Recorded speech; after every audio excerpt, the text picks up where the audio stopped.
Assalamualaikum warahmatullahi wabarakatuh. Hai teman-teman, nama saya Agnes Polingala, kelas akuntansi D. Pada video kali ini saya akan menjelaskan sedikit tentang demokrasi nasional. Pengertian demokrasi di Indonesia. Demokrasi di Indonesia adalah suatu proses sejarah dan politik perkembangan demokrasi di dunia secara umum hingga khususnya di Indonesia, mulai dari pengertian dan konsepsi demokrasi menurut para tokoh dan founding father kemerdekaan Indonesia, terutama Soekarno, Muhammad Hatta, dan Sultan Syahrir. Bentuk-bentuk demokrasi. Yang pertama, demokrasi langsung. Setiap rakyat berhak memberikan aspirasi melalui pendapat atau suara dalam menentukan sebuah keputusan. Yang kedua, demokrasi perwakilan seluruh rakyat memberikan pendapat melalui pemilihan umum dalam memilih wakil rakyat.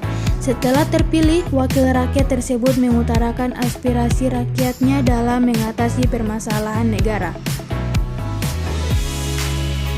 Fungsi demokrasi. Yang pertama, memberikan perlindungan kepada hak asasi pada warga negara. Yang kedua, memberikan kebebasan bagi individu sebagai warga negara untuk dapat aktif berpartisipasi di dalam politik dan sebagai warga. Yang ketiga, menghasilkan sebuah aturan yang berlaku kepada semua warga negara tanpa ada pandang bulu. Prinsip-prinsip demokrasi. Yang pertama, kedaulatan rakyat. Kedua, pemerintah berdasarkan persetujuan dari yang diperintah. Ketiga, kekuasaan mayoritas. Keempat, hak-hak minoritas. Kelima, jaminan hak asasi manusia. Keenam, pemilihan yang bebas dan jujur. Ketujuh, persamaan di depan hukum.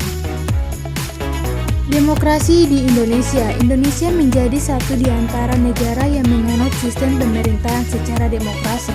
Dalam sejarah ketatanan Republik Indonesia, sistem demokrasi mengalami perubahan. Berikut ini informasi mengenai demokrasi yang pernah menjadi anutan bangsa Indonesia. Yang pertama, demokrasi parlementer pada tahun 1945 sampai 1959. Yang kedua, demokrasi terpimpin pada tahun 1959 sampai 1965. Yang ketiga, demokrasi Pancasila pada era Orde Baru pada tahun 1966 sampai 1998. Yang keempat, demokrasi Pancasila pada Orde Reformasi pada tahun 1998 sampai saat ini. Sekian dari saya, wabillahi taufiq wal hidayah. Wassalamualaikum warahmatullahi wabarakatuh.